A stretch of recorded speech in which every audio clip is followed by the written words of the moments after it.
Will it will it be beneficial to all concerned? This one's a very interesting one, and I've had a lot of conversations about this one. Because when we talk about will it be beneficial to all concerned, it's not just the people that are in the room. It's even looking down the line at our grandchildren, our great grandchildren, and 7 generations from now. Our decisions today impact them as we go forward. So I am from HIP, honoring Indigenous people. We've been around for over 10 years now. It's been an amazing, amazing journey. It is a separate charitable organization outside of Rotary, and it was done that way intentionally. Although we were started by Rotarians in 7070, which is amazing, and I've always got a lot of support from 7070 from our district. We look to form a partnership with Indigenous people. And 11 years ago, before doing anything, we took a step back and said, if we were to work with Indigenous people, what would that look like? And time again, consulting with Indigenous leaders and elders and knowledge keepers, it came back and said education, education, education. And we didn't quite understand what that fully meant at that moment. But over this last 10 years, it's really come to a forefront because education in all sorts of different ways that we've actually been able to move forward. Um, Very unique things about HIP is that our board is 50% Indigenous and 50% Rotarian. That's written into our bylaws. We can have more Rotarians and we can have more Indigenous, but it'll always maintain a minimum of 50% Indigenous and 50% Rotarian. The other unique thing is that it is gender balanced and it stretches from coast to coast. We actually have 19 different districts all participating with HIP right now.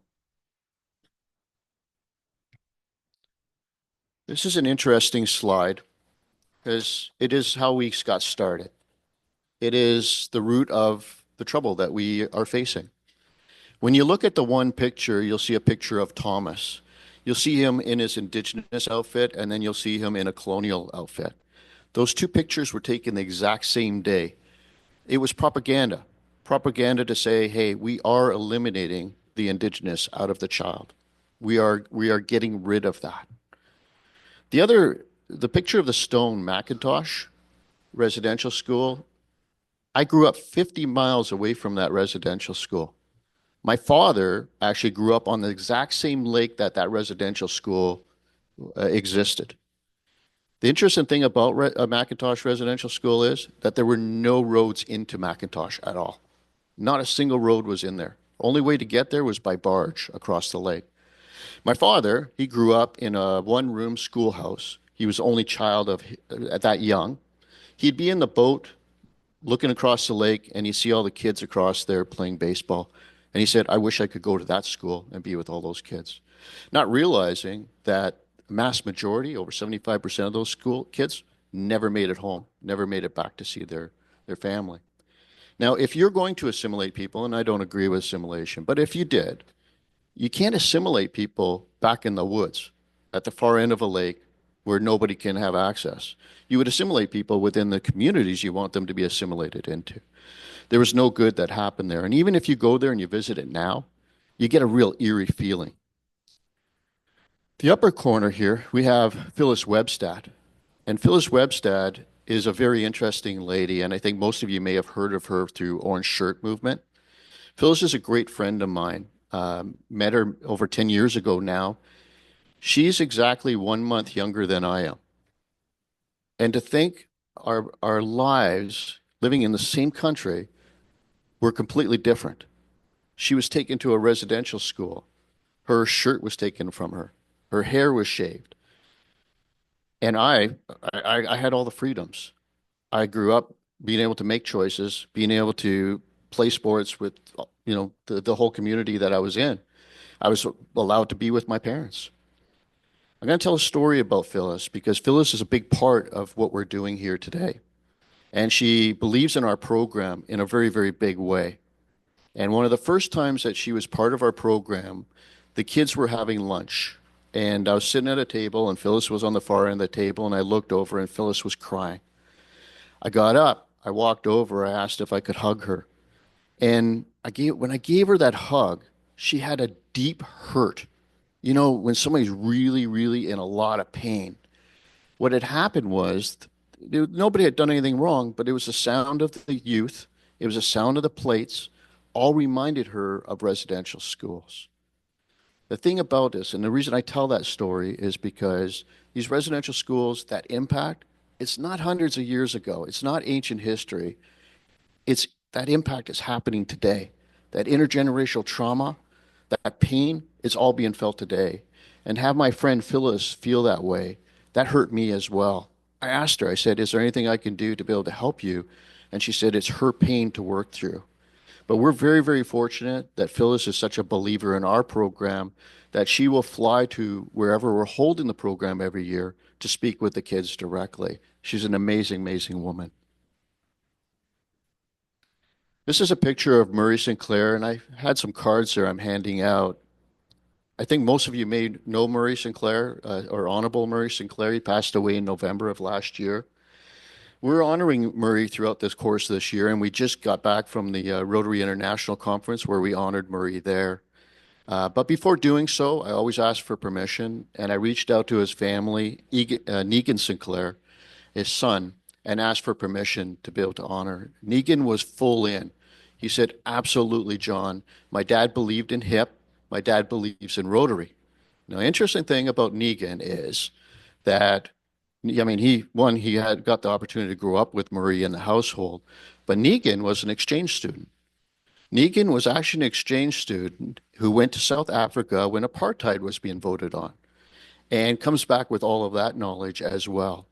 Negan today is a writer for the Winnipeg Free Press, as well as a professor with the University of Winnipeg as well, and also now a big supporter of our program. Murray Sinclair was a huge part of the Truth and Reconciliation Commission.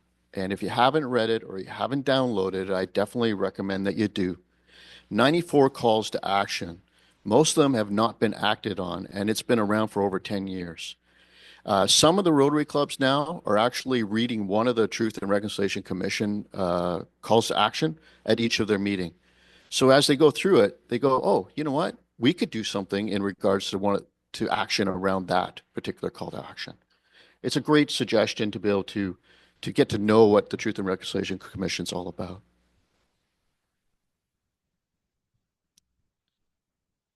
So where are we going? What's HIP all about? Well, we started off like most people do, delivering and filling in gaps, delivering coats and things like that. But we recognized that that wasn't fixing the long-term solution. Our board is, in my mind, an example of what reconciliation is really all about. It's about finding a way to work together. Now, you can imagine you got 50% are Indigenous, 50% are Rotarians, and they're from all parts of Canada.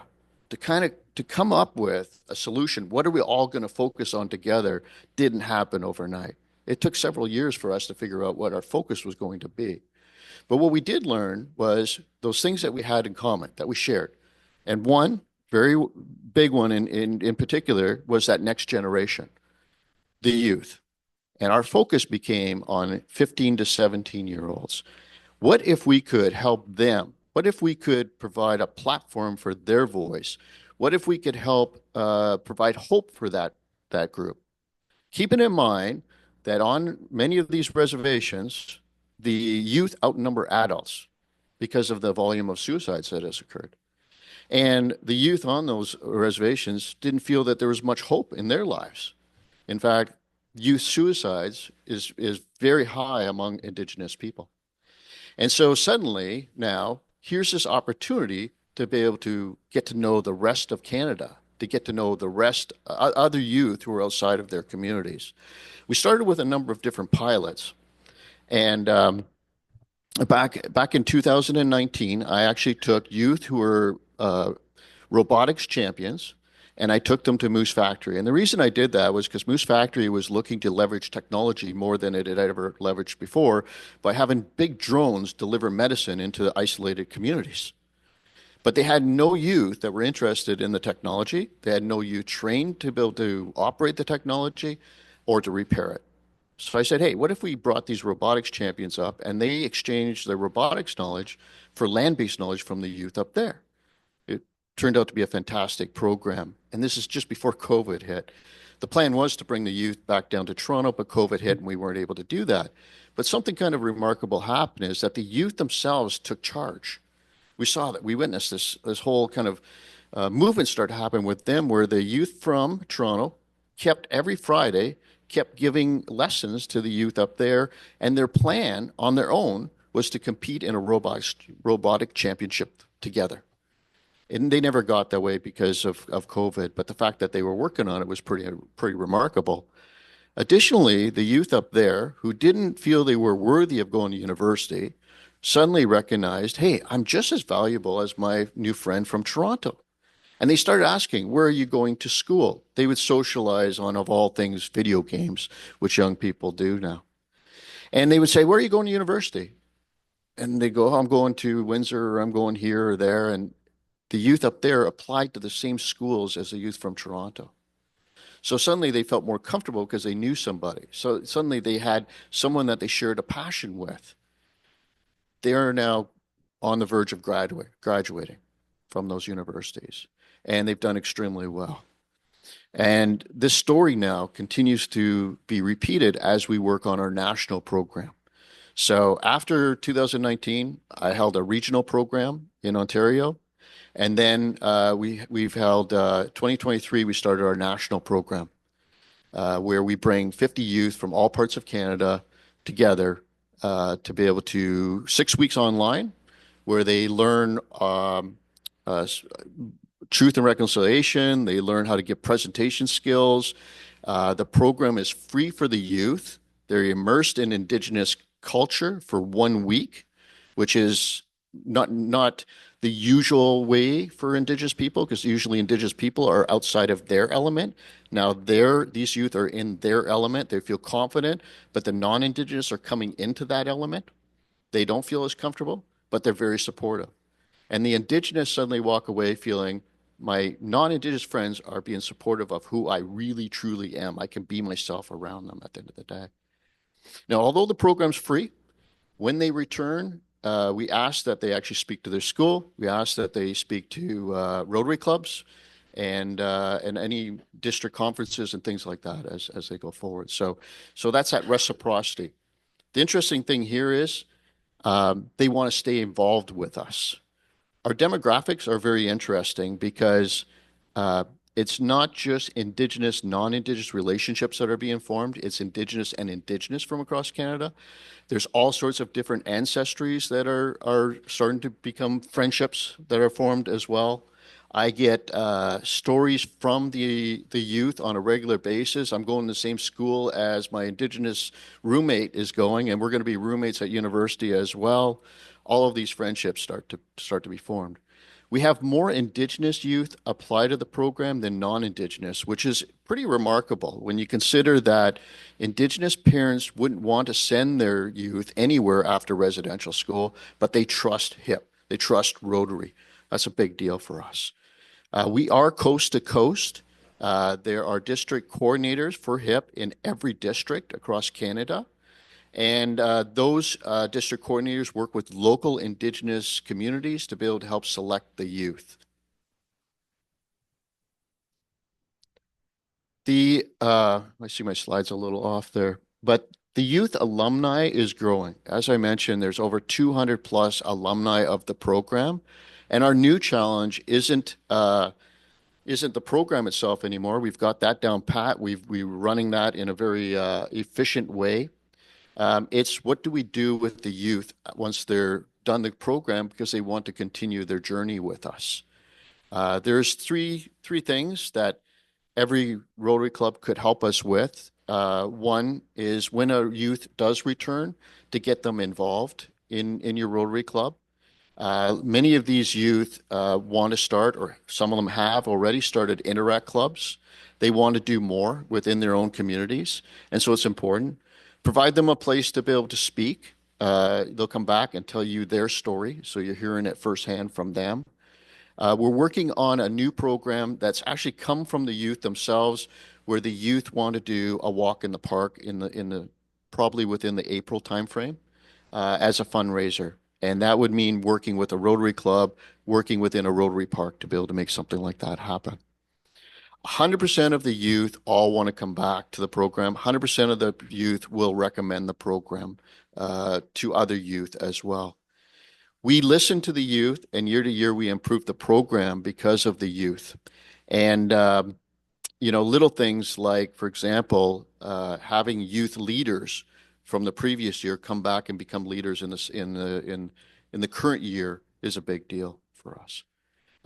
Eventually, what we'd like to see is that HIP become an under 30 organization. So even myself, replacing myself with youth to be able to help run the organization as it goes forward. The program is very stable in the sense that it is supported by the Indigenous people. It's supported by Rotary.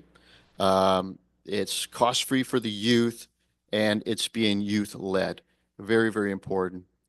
In the middle picture there, in the very, very middle, that's Negan Sinclair. That is Murray Sinclair's son. He's a very big supporter. The three youth that were with there just spoke at the Rotary International Conference, which was absolutely fantastic. They are a big part of the program as it goes forward. And all of the youth that are in these pictures have been leaders at some point with HIP. And we'll continue to do so, and we'll continue to have those relationships with them. Yeah, once again, this biggest part of our support is, sponsoring the youth. It's about $5,000 per youth, which is low when you start comparing it to other programs that are out there. And the reason it's low is because we have hundreds of Rotary volunteers across Canada that help put this on. The Rotarians do the logistics to be able to help make everything happen, from making sure youth are on the planes, to getting off the planes, to being bused to the actual locations, to ensuring that the facilities are in place. The Indigenous people put on the curriculum. It's 100% Indigenous-led teachings at the end of the day. When the youth come back, though, provide a place for them to tell their story. Help promote the program to other youth that should possibly be considered for the program as well. And consider these youth for other programs that you have. Consider having them come and speak at RILAS, for example. Consider having them in your exchange program. They're fantastic youth. They've gained a lot of knowledge through that cultural exchange of our program that other programs in Rotary can certainly benefit from. I'm going to leave it there. This is our shared journey, definitely our shared journey as we go forward with Indigenous and non-Indigenous people. And I'd like to open up to any questions that you might have of me.